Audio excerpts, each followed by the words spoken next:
Hello and welcome to my channel if you're new here, and if you're not new here then welcome back. This is a well overdue April reads and May TBR. I have not had a minute to film, so let's just get straight into it.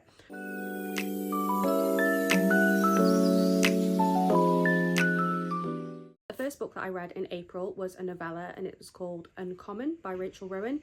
It was literally just like a little story about a guy who's like, I think he's like a lord or something.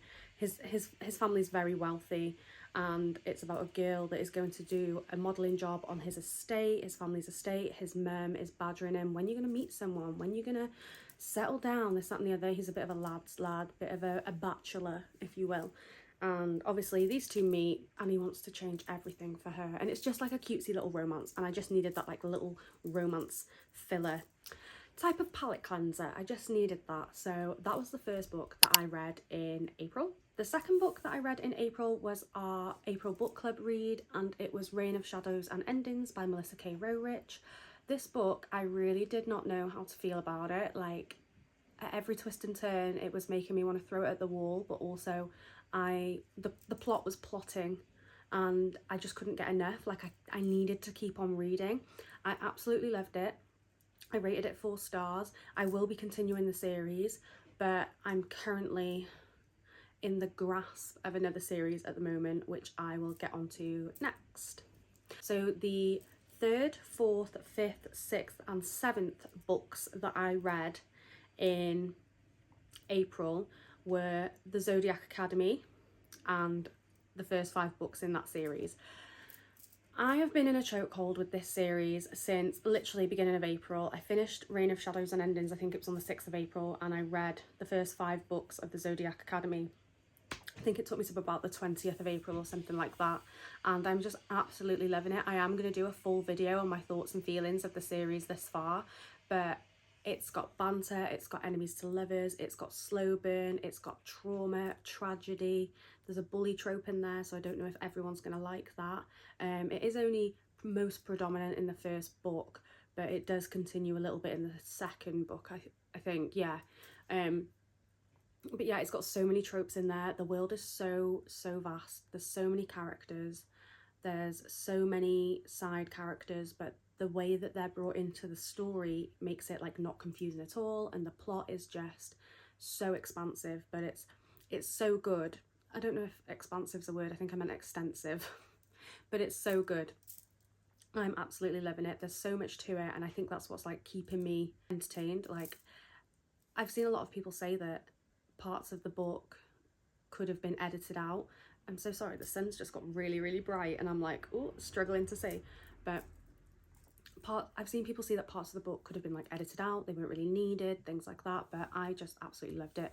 And sometimes in the parts of the book where there's nothing going on, it's actually nice to have a little bit of reprieve from the trauma and the heartbreak. So I'm definitely enjoying it, and I'm loving that series so far. I am going to continue it as well. I'm currently on the 6th book, so I'm absolutely loving it. The 8th book that I read in April was A Kingdom of Stars and Shadows by Holly Renee. Now, I know this series is quite loved. I've seen a lot of good reviews on it, but I couldn't even get through the first book. I could not even get through it. I just felt like as soon as it started, you're thrown into this whole star-blessed thing. There's not really much explanation as to what it is, apart from that it's just a thing. You know, the star-blessed are married off into the royalty or whatever it is. And literally in the 2nd chapter or something, the guy, I can't remember his name even, but the soldier guy who's like the prince's brother, sorry if that's a spoiler, I don't think it is, because you find it early on, like you definitely know something's going on. I thought he was the prince, but he's not. But the prince's brother is already like flirting with her in like the 2nd chapter or something, and it just starts from there and just continues and continues and continues. Like, there's no tension, there's no slow burn. And sometimes I like insta love, but it didn't even feel like insta love. It just felt like it felt fake, and I just couldn't continue. I got, I think, about 70% of the way through, but it's only a small book, so I think it's like 200 and something pages. I got about 70% of the way through, and I just thought, nah, this isn't for me, so I just DNF'd it, and I just didn't continue with the series, unfortunately. I might go back to it at some point. I don't know if coming off such a high from Zodiac Academy, it was the wrong thing to do, to go straight into that book, but I had the whole series downloaded on my Kindle ready to go, and I just didn't enjoy it at all, that first book. So I might try and go back to it, who knows, but as of right now, it's a DNF from me. So that was everything that I read in April, so I'll now go through my May TBR. So the first book that I want to read in May is Zodiac Academy Cursed Fates, which is the 6th book in the Zodiac Academy series. I am just doing the 1 to 9. I'm not doing any of like the novellas and stuff like that. I probably will go back and read them, but as of right now I'm just doing 1 to 9, so I'm on the 6th book.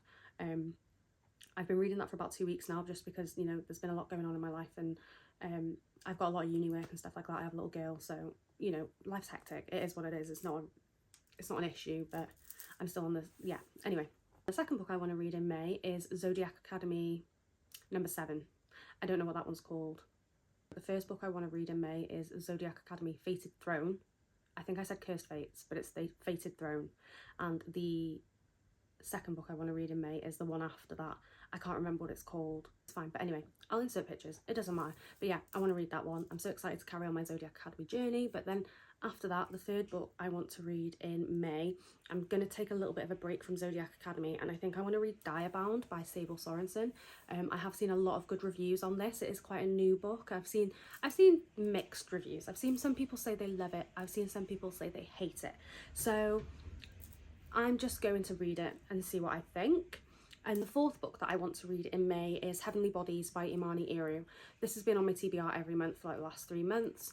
I am a mood reader, so I just go where the mood takes me. I've said in other videos, I do make TBRs like I am now because I enjoy the act of making a TBR, but I don't always stick to them. It is what it is. It's not that deep. And then I do have 3 other potential books that I want to read in May, but I really don't think I'm going to get to them. But they were Feathers So Vicious, Blood Over Bright Haven, and I can't remember the last one. I think it was Lost and Lassoed. But yeah, so they're the books that I want to read in May. So it's the Zodiac Academy 6 and 7, Heavenly Bodies by Imani Iru, Diabound by Sable Sorensen, and Blood Over Bright Haven, Feathers So Vicious, and Lost and Lassoed. So hopefully I get to at least the 2 Zodiac Academy books, but we will see. I will be back here in a few weeks letting you know whether or not I read them. So yeah, that's everything for my April reads and my May TBR. As always, thank you so much for watching, and I'll see you in the next one.